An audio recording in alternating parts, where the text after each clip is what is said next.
Bonjour, bienvenue à toi dans cette nouvelle vidéo. Aujourd'hui, nous allons expliquer comment résoudre facilement une équation. Tout d'abord, rappelons ce qu'est une équation. Une équation, c'est une égalité contenant une ou plusieurs variables ou inconnues. Exemple, 2x plus 3 égale 5, ou 3y plus 2 égale 5, ou encore t plus 2 égale 1. On n'est pas obligé de prendre la variable x, même si c'est une habitude dans les équations, on peut tout à fait prendre d'autres variables, y, t, w, du moment que on indique bien qu'il s'agit de la variable.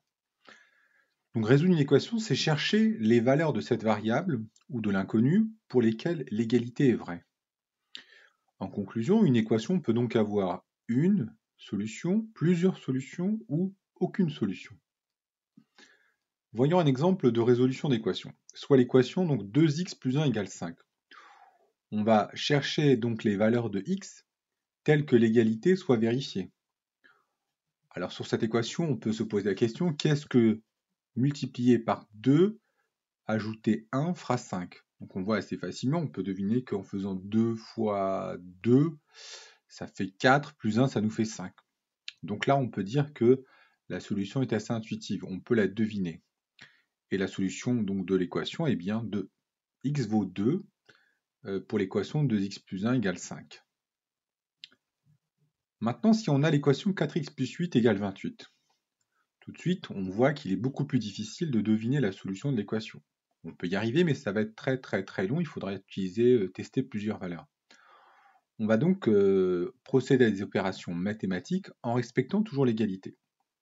On commence par écrire l'égalité, et ensuite on va faire des transformations de part et d'autre de l'égalité. On va d'abord retirer 8 sur le membre de gauche et le membre de droite.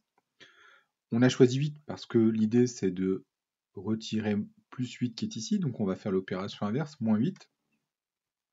Ce qui va nous donner 4x égale 20.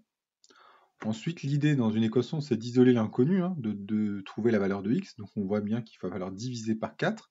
Donc on va diviser par 4 à gauche et à droite, ce qui nous donne x égale 5. Et quand on est arrivé à cette égalité, eh bien l'équation est résolue et on dit que la solution de l'équation est 5. Voyons maintenant une autre équation où cette fois-ci j'ai volontairement pris des x sur le terme de gauche et des x sur le terme de droite. Tout ça pour vous montrer que on peut tout à fait résoudre ce type d'équation. La logique reste la même. On essaie dans un premier temps de rassembler les x ensemble. Donc c'est pour ça que je vais faire moins x à droite et moins x à gauche, de manière à ramener les x sur la gauche, ce qui nous donne 2x plus 1 égale 7. Ensuite, je vais retirer le plus 1, donc je vais faire l'opération inverse, moins 1 à gauche, moins 1 à droite, ce qui nous donne 2x égale 6. Ensuite, on va diviser par 2 de chaque côté, ce qui va nous donner x égale 3. Donc quand on arrive à ce stade, l'équation est finie et on a trouvé la solution qui vaut 3. Exemple suivant, l'équation 2t plus 5 égale 2.